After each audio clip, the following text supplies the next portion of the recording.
Olá a todos, sejam muito bem-vindos ao canal Contos Esquecidos. Eu me chamo Guilherme Viana e sou o guia nessa jornada de terror, mistério e sobrenatural. O relato que eu vou contar hoje ocorreu com a minha mãe. Por volta dos anos 70, eles viviam em um sítio muito afastado da cidade, como era comum naquela época. O nosso país era mais rural naquela época do que é hoje. Diversas famílias viviam em vilarejos pequenos, em vilas, sítios. Era muito comum para a época. Minha mãe, por volta dos seus 12, 13 anos, vivia com a minha avó e mais alguns filhos, né?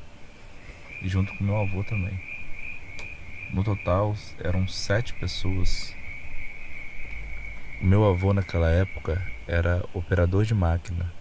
Passava a maior parte do tempo trabalhando fora de casa, nos vilarejos vizinhos, abrindo estradas. Quase não ficava com os filhos e com a família. Então sobrava para minha avó tomar conta de tudo, desde cuidar da casa, dos filhos, a alguns afazeres que tinham na propriedade. Claro que os filhos ajudavam da forma que podiam.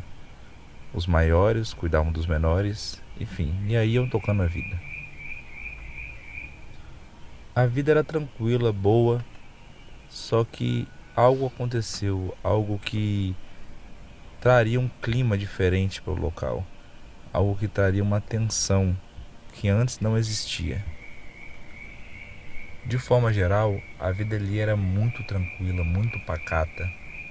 Minha avó com os afazeres dela, os meus tios, minha mãe com suas tarefas de casa, com suas traquinagens como é comum de toda criança.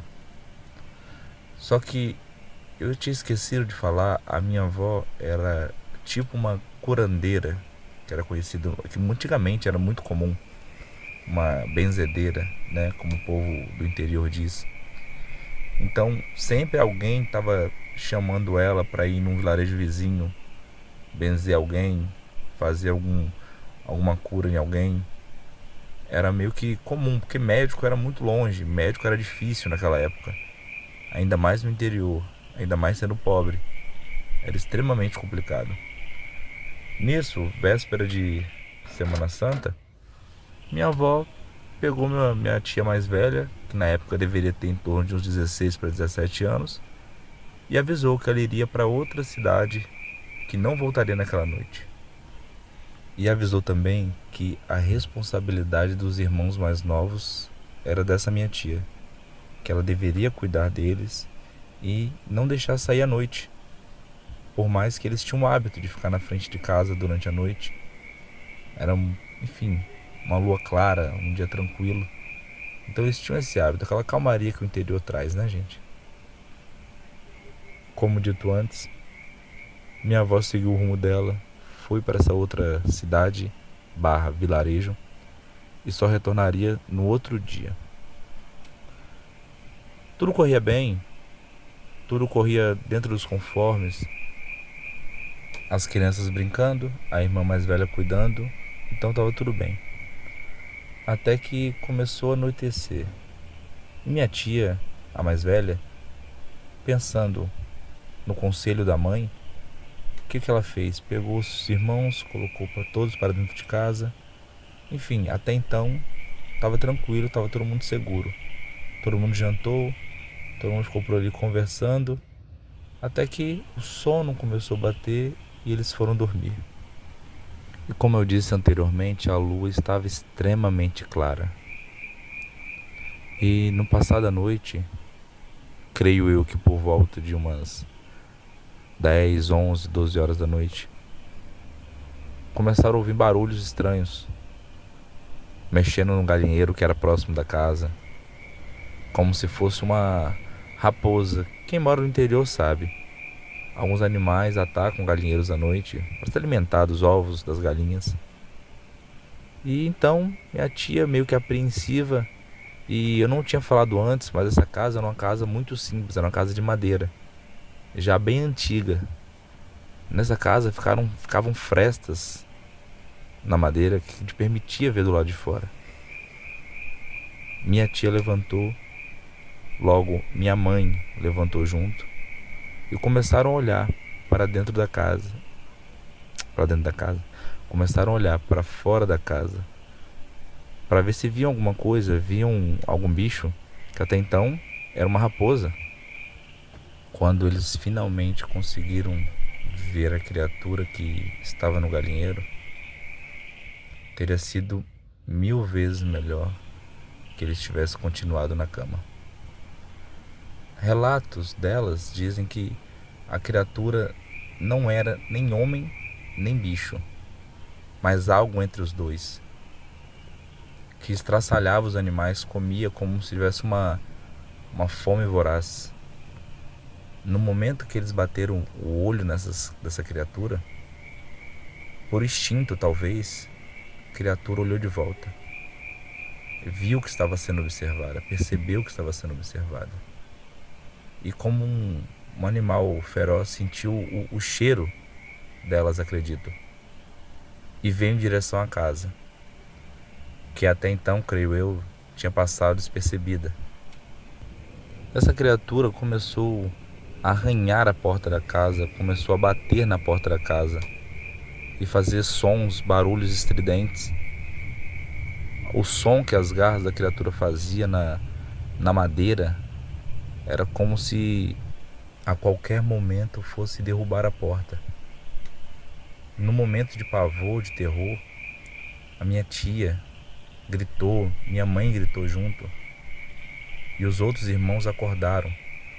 O meu tio, como era o segundo mais velho, pouca coisa mais novo que essa tia minha que ficou responsável por cuidar dos irmãos, muito esperto, muito ativo, já levantou pegando a espingarda e, sem pensar 2 vezes, deu 2 tiros em direção à porta.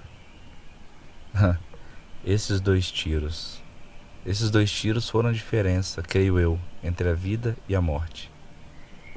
Ao concluir o primeiro disparo, ele logo mandou o segundo disparo. E a criatura meio que deu um urro e saiu disparada para a mata, que, diga-se de passagem, era bem próximo da casa. E não preciso nem falar, né? Aquela noite praticamente acabou. Ninguém conseguia dormir, ninguém conseguia pregar o olho. E meu tio sempre com a espingarda a punho até o amanhecer.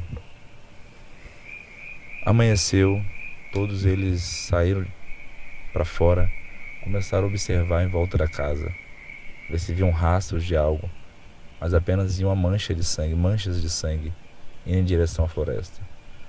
O galinheiro totalmente destruído, não tinha sequer uma galinha viva.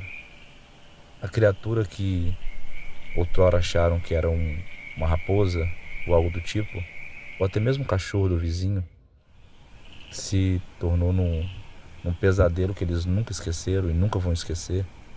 Destruiu totalmente o galinheiro. E por sorte, por proteção divina talvez, não ceifou a vida deles também. Passado algumas horas daquele novo dia, meus tios, apreensivos porque a minha avó não chegava, foi avançando o dia, logo cansaram de esperar e foram à procura dela nesse vilarejo vizinho. Antes desse vilarejo, que era um pouco maior, era como se fosse uma cidadezinha, tinha uma vilinha chamada, o pessoal no interior conhece como currutela, uma currutela daquela ali. Tinha uma meia dúzia de casas. Ao chegar próximo, viram um tumulto que não era comum, um burburinho que não era normal. Pessoas em volta de alguma coisa no chão, algo caído, sem vida. E, tomando coragem, se aproximaram para ver o que era. Nesse momento, o espanto, o pavor, o medo da noite anterior tomou conta do corpo deles novamente. E ali, diante de todos, estava uma criatura. Ou mais ou menos o que seria a criatura. Tinha um corpo parecido com o corpo de um homem. O rosto estava quase todo transformado em homem. Só que o corpo era um corpo de um animal, indescritível, e com 2 disparos no peito. Esse homem, que era conhecido na região, era até muito querido da região e conhecido da minha avó. Era uma pessoa muito antiga na região, acho que um dos primeiros moradores dali. Sabe aquela pessoa acima de qualquer suspeita? Aquela pessoa que você confiaria de olhos fechados? Então, nessa região era esse senhor. Dito isso, e após o susto inicial, eles seguiram o caminho e finalmente encontraram a minha avó. Logo em seguida contaram a noite de terror que eles haviam passado e o senhor que eles tinham alvejado. E quem iria culpá-los? Um homem que estava parcialmente transformado em bicho, uma criatura que tentou contra a vida deles, que não daria chance de defesa caso pegasse. E por um momento, ao ouvir aquele relato, a minha avó ficou quieta, pensativa, pensando no ocorrido, e acabou confessando para seus filhos que teria pedido àquele senhor para que tomasse conta deles, para que fosse lá dar uma olhada no dia seguinte, se estava tudo bem, se precisavam de algo. Porque, como disse antes, esse senhor era de confiança, era uma pessoa acima de qualquer suspeita. E ao conversar com amigos, vizinhos, eles perceberam que eles deduziram que era a mesma criatura que atormentava eles há alguns anos, há vários anos na verdade. Aconteciam coisas parecidas, gado sumia, celeiros, galinheiros, chiqueiros totalmente destruídos pela manhã. Alguns ataques, algumas pessoas também sumiam e apareciam parcialmente devoradas, que eram atribuídos a onças, coisas que aconteciam na região, que aconteciam muito naquela época, ataque de onça. Mas não eram onças. Sabiam que era aquele homem que estava fazendo isso, mas até então ninguém conseguia provar. Mas na verdade não sabiam, deduziam, né? Algumas pessoas desconfiavam.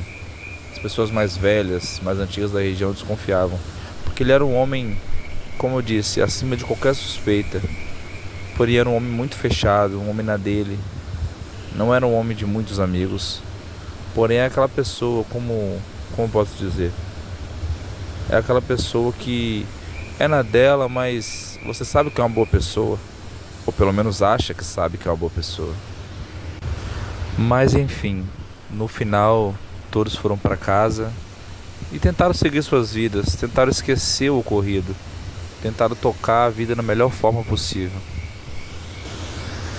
Mas aquela ocasião deixaram marcas, lembranças que nunca serão e nunca desaparecerão por completo da memória deles. Depois do ocorrido, minha avó nunca mais deixou seus filhos em casa sozinhos.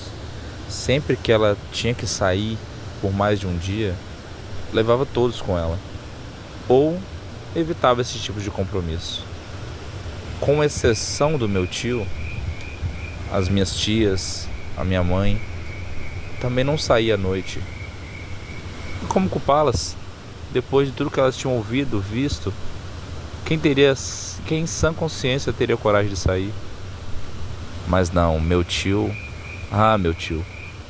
esse tio meu é muito corajoso, ou não sei, talvez meio louco. Continuou saindo, caçando, enfim, seguindo a vida como Deus quis. Mas até então, nada de muito grave ocorreu com ele. Até o próximo relato, pessoal. Se você gostou do relato, se inscreve no canal, ativa o sininho de notificações aí. E se você quiser ter seu relato contado aqui no nosso canal, só deixar nas mensagens aí que eu vou ter o maior prazer de contar pra vocês. Valeu, pessoal, um abraço, tchau, tchau.